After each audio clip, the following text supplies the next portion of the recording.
আসসালামু আলাইকুম। ইলিশ মাছ দিয়ে ফুলকপি এটা বেগুন দিয়ে রান্না করুন আজকে। এই হলো বেগুন আর হইলো ফুলকপিটা সেদ্ধ করে নিছি।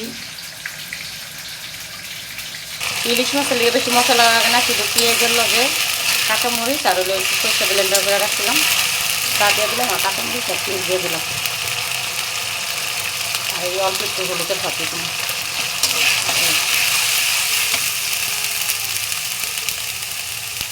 দিয়ে দিলাম অল্প একটু লবণ।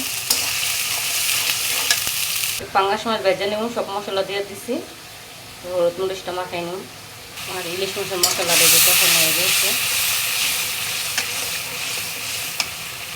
আর হলো পাঙ্গাস মাছটা এই যে টমাটো কেটে নিচ্ছি, এই যে মাছটা দিয়ে দিলাম কষাইতে।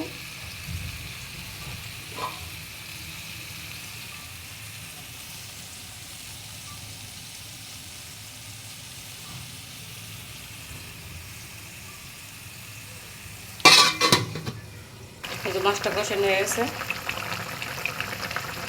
আজকে বেগুন দিয়া ফুলকপি দিয়া ইলিশ মাছ দিয়ে রান্না করতেছি।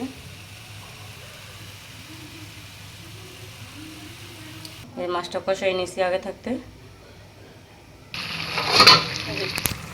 তরকারি কষাই হয়ে গেছে। অল্প করে পানি দিয়ে দিব, যেহেতু মাছ তো কষাই না, তরকারিটাও সেদ্ধ হয়ে গেছে।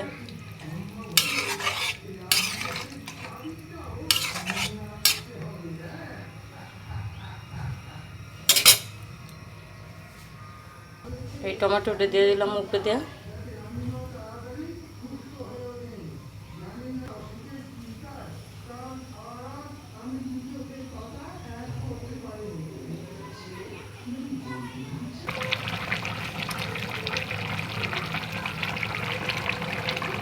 আমার তরকারি রান্নাটা হয়ে গেছে।